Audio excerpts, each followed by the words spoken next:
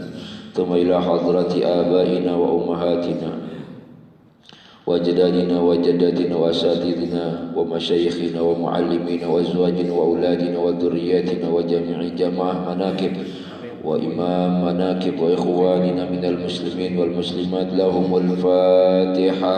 أعوذ بالله من الشيطان الرجيم. بسم الله الرحمن الرحيم. الحمد لله رب العالمين الرحمن الرحيم مالك يوم الدين. إياك نعبد وإياك نستعين. اهدنا الصراط المستقيم صراط الذين أنعمت عليهم غير المغضوب عليهم ولا الضالين. ثم خصوصا إلى أبينا آدم عليه السلام وإلى أمنا حواء ببركة عنهم الفاتحة. أعوذ بالله من الشيطان الرجيم. بسم الله الرحمن الرحيم. الحمد لله رب العالمين الرحمن الرحيم مالك يوم الدين. إياك نعبد وإياك نستعين. اهدنا الصراط المستقيم صراط الذين أنعمت عليهم غير المغضوب عليهم ولا الضالين آمين. ثم خصوصا إلى حضرة أباكي حاجي جنيد البغدادي وأزواجه وذريته وإلى حضرة أباكي حاجي مزكي الشاه وأزواجه وذريته ببركة عنهم الفاتحة. أعوذ بالله من الشيطان الرجيم. بسم الله الرحمن الرحيم. الحمد لله رب العالمين الرحمن الرحيم مالك يوم الدين. إياك نعبد وإياك نستعين. اهدنا الصراط المستقيم صراط الذين أنعمت عليهم غير المغضوب عليهم ولا الضالين آمين. ثم الفاتحة. Kita niatkan sebagai doa untuk kita semua yang hadir, mudah-mudahan diberikan istiqomah, berikan selamat iman Islam, tauhid kita diselamatkan oleh Allah Subhanahu wa taala, iman kita selalu dijaga, dipelihara oleh Allah Subhanahu wa taala, hidayah yang ada di dalam hati kita tidak akan dicabut oleh Allah Subhanahu wa taala sampai akhir hayat kita. Juga kita berdoa dengan suratul Fatihah, mudah-mudahan keluarga kita dijadikan keluarga yang sakinah, mawaddah warahmah. Putra-putri kita dijadikan anak-anak yang saleh dan salihah, yang menjadi kebanggaan kita semua. Kalaupun kita adalah seorang guru, maka murid-murid kita dijadikan murid-murid yang saleh dan salihah. Dan para jamaah kita semuanya menjadi orang-orang yang saleh dan salihah. Juga kita dihantarkan, dibimbing terus oleh Allah agar menjadi orang-orang yang bertakwa kepada Allah Subhanahu wa taala, orang-orang yang didekatkan kepada Allah Subhanahu wa taala. Bi barakatil Fatihah. A'udzu billahi minasyaitonir rajim. Bismillahirrahmanirrahim. Alhamdulillahi rabbil alamin arrahmanir rahim maliki yaumiddin. Iyyaka na'budu wa iyyaka nasta'in. Ihdinas siratal mustaqim siratal ladzina an'amta 'alaihim ghairil maghdubi 'alaihim waladdallin amin. Tsumma al-Fatihah khusus untuk usaha kita, perdagangan kita, kasab kita, pekerjaan kita. Mudah-mudahan semua yang kita usahakan dari bentuk usaha duniawi, mudah-mudahan mendatangkan rezeki yang barakah, rezeki yang halal, yang lapang, yang luas, yang barakah untuk keluarga kita. Juga semuanya diberikan kelancaran oleh Allah Subhanahu wa taala. Juga dengan Fatihah ini kita niatkan sebagai doa untuk saudara kita, keluarga kita, tetangga kita, sahabat kita yang saat ini sedang dalam keadaan sakit. Juga jamaah Masjid Al-Husna yang dalam keadaan sakit, jamaah manakib di mana saja yang berada yang sedang sakit. Mudah-mudahan dengan barakah surah Al-Fatihah, dengan karamah suratul Fatihah, dengan karamah dan barakah Syekh Abdul Qadir Al-Jailani waliullah, juga bisyafaat Nabi Muhammad sallallahu alaihi wasallam, biiznillah waridallah, angkat penyakitnya, sehatkan kembali, panjangkan umurnya dalam taat kepada Allah Subhanahu wa taala. Yang sudah waktunya ajalnya, maka berikan husnul khatimah, mudahkan dalam menghadapi sakaratul maut. Bihadhihi niyyah bi barakatil Fatihah. أعوذ بالله من الشيطان الرجيم بسم الله الرحمن الرحيم الحمد لله رب العالمين الرحمن الرحيم مالك يوم الدين إياك نعبد وإياك نستعين اهدنا الصراط المستقيم صراط الذين أنعمت عليهم غير المغضوب عليهم ولا الضالين آمين. ثم الفاتحة. Kita berdoa dengan surat Al-Fatihah. Kita niatkan untuk semua jamaah manakib, juga imam-imam zikir manakib, mudah-mudahan selalu diberikan kesehatan oleh Allah Subhanahu wa taala. Panjangkan umurnya dalam taat kepada Allah. Juga orang tua kita, mertua kita, dijadikan doanya semakin mustajab oleh Allah Subhanahu wa taala. Doa-doanya ditambahkan mustajab oleh Allah Subhanahu wa taala. Juga semua doa-doa kebaikan makmum doanya guru kita Abah Kiai Haji Muzaki Syah dan Abah Kiai Haji Zunaidi Al-Baghdadi. Semua doa-doa beliau mudah-mudahan Allah kabulkan untuk kita semua, barakahnya untuk kita semua, keberkahan rezeki melimpah semuanya ya Allah bi barakatil Fatihah. A'udzu billahi minasyaitonir rajim. Bismillahirrahmanirrahim. Alhamdulillahi rabbil alamin arrahmanir rahim maliki yaumiddin iyyaka na'budu wa iyyaka nasta'in ihdinas siratal mustaqim siratal ladzina an'amta 'alaihim ghairil maghdubi 'alaihim waladdallin amin. Al-Fatihah al-akhirah. Fatihah yang terakhir kita doakan umat kita, bangsa kita, negeri kita Indonesia ini mudah-mudahan kelak menjadi negeri yang baldatun thayyibatun wa rabbun ghafur. Allah lancarkan apa yang menjadi hajat nasional kita. Juga Allah berikan kita pemimpin yang adil, yang jujur, yang amanah, yang takut kepada Allah Subhanahu wa taala, yang bertakwa kepada Allah Subhanahu wa taala, yang dapat memberikan keamanan, ketenteraman untuk rakyatnya, cinta dan sayang kepada kita semua rakyatnya. Ala hadhihi niyyah bi barakatil Fatihah. A'udzu billahi minasyaitonir rajim. Bismillahirrahmanirrahim. Alhamdulillahi rabbil alamin arrahmanir rahim maliki yaumiddin iyyaka na'budu wa iyyaka nasta'in ihdinas siratal mustaqim siratal ladzina an'amta 'alaihim ghairil maghdubi 'alaihim waladdallin. Semua muraqabatul hajat. Mari kita muraqabatul hajat. Kita niatkan, pasang niat di dalam hati kita, kita hajat, berhajat kepada Allah Subhanahu wa taala, hajat yang khusus kita gambarkan dalam hati kita masing-masing. Secara khusus kita minta kepada Allah Subhanahu wa taala.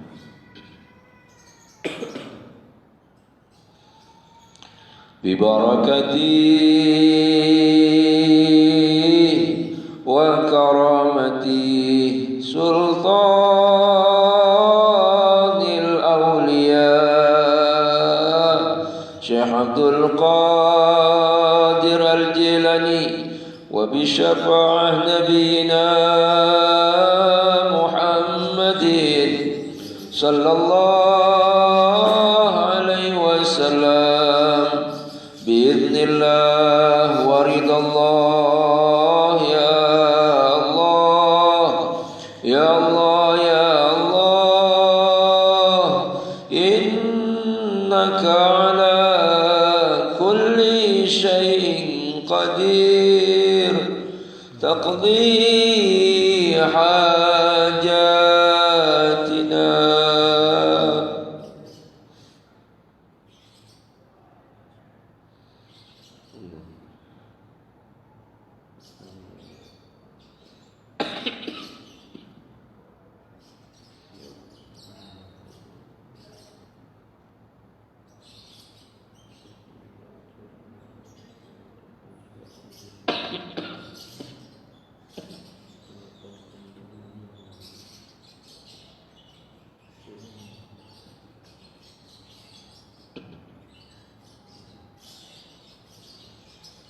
Al-Fatihah. A'udzu billahi minasyaitonir rajim. Bismillahirrahmanirrahim.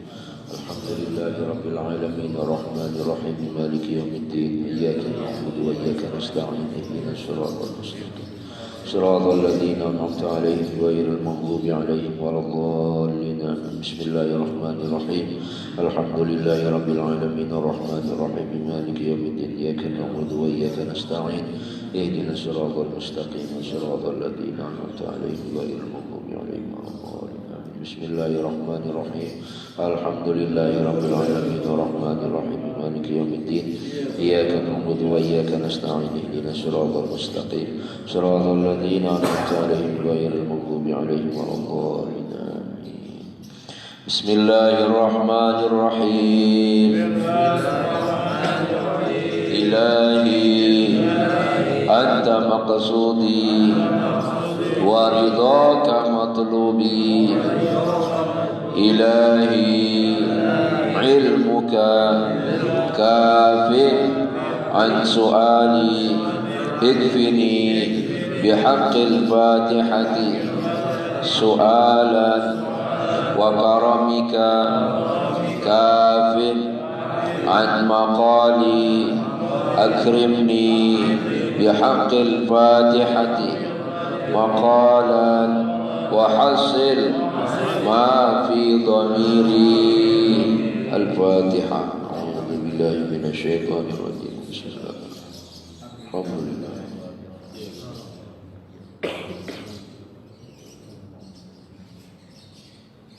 بسم الله الرحمن الرحيم. الحمد لله رب العالمين حمد الشاكر حمد الناعم حمدا يوفي نعمه ويكافئ مزيدا.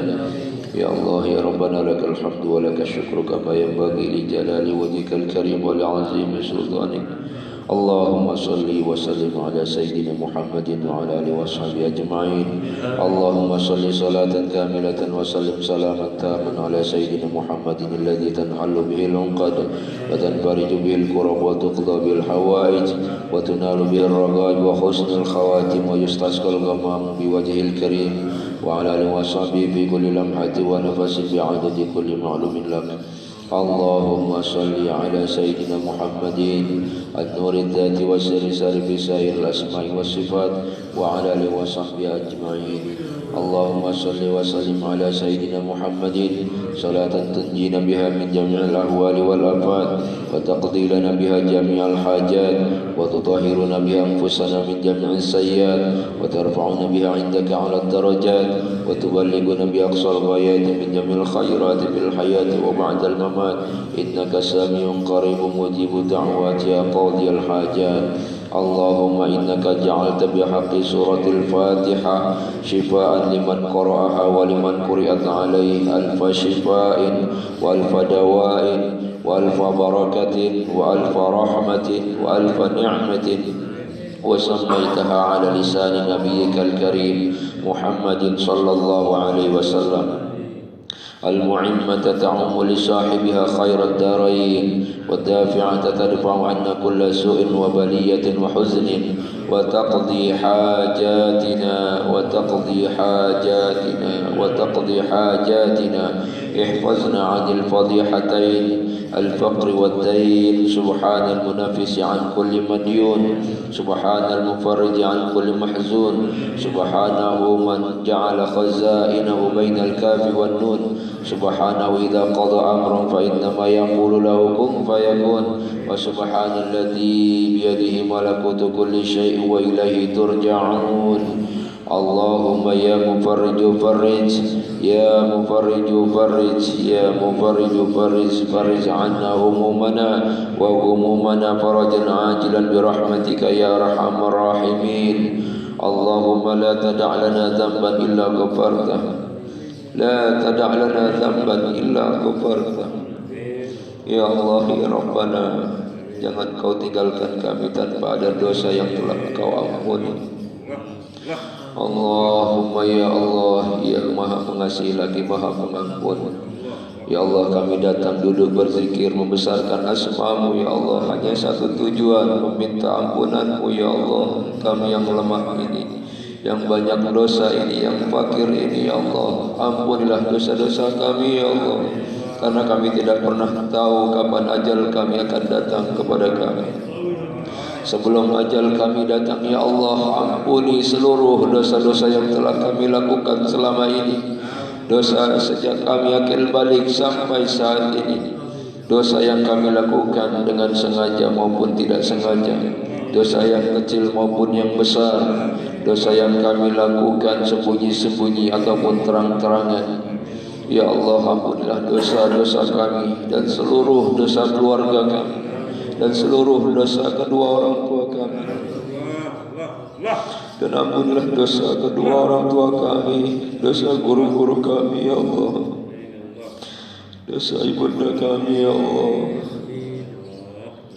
Panjangkan umurnya dalam taat kepadamu ya Allah, tambahkan mustajab doa-doanya ya Allah. Yang sudah wafat lapangkan kuburnya ya Allah, berikan cahaya dalam alam kuburnya, ampuni segala dosanya, lipat gandakan pahala kebaikannya, berikan tempat yang terbaik di sisimu ya Allah, berikan tempat yang terbaik di sisimu ya Allah. Bahagiakanlah mereka ya Allah di dalam kuburnya ya Allah. Jangan kau siksa mereka, angkat siksa kubur dan kubur mereka ya Allah. Ya Rahman ya Rahim, Rabbana inna maghlubun fantasir, Rabbana inna maghlubun fantasir, Rabbana inna maghlubun fantasir, wajbur qulubana al-munkasir, wajma shamlana al-mundathir, innaka antar rahmanul muqtadir. اكفنا يا كافي، اكفنا يا كافي، اكفنا يا كافي ونحن عبادك المفتقين. وكفى بالله وليا وكفى بالله نصيرا. إن الشرك لظلم عظيم وما الله يريد ظلما للعباد.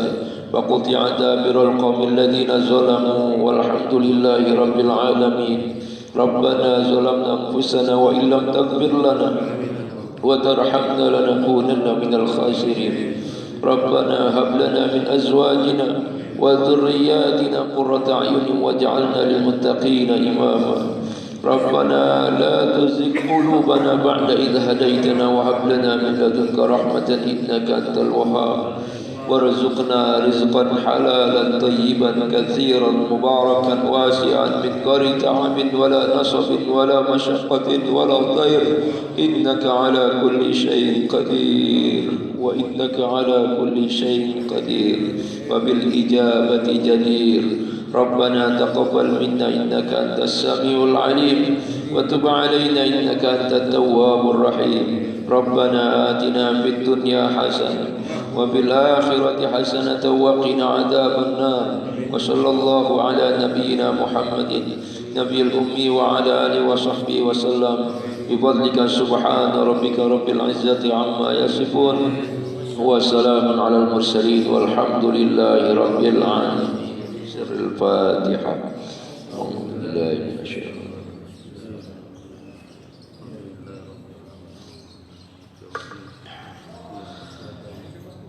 بالبركة والكرامة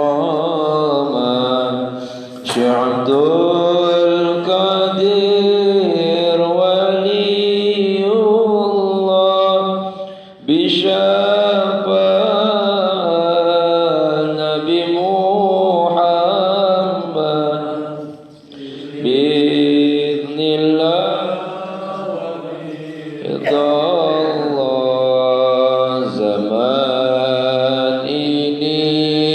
sudah akhir. Jaga iman jangan tergelincir, banyak lewat manaqib Syekh Abdul Qadir. Banyak ibadah, banyak berzikir. Bil barakah wal karamah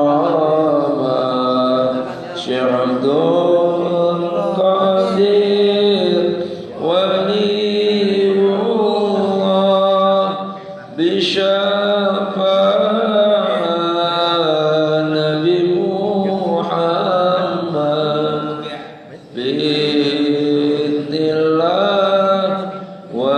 ridha Allah. Ya Allah Rabbi, kami mohon syafaat Nabi Muhammad. Ya Allah Rabbi, kami mohon selamat dunia, selamat akhirat, bil barakah wal karamah. Syekh Abdul Qadir waliyullah bisyafaat Nabi Muhammad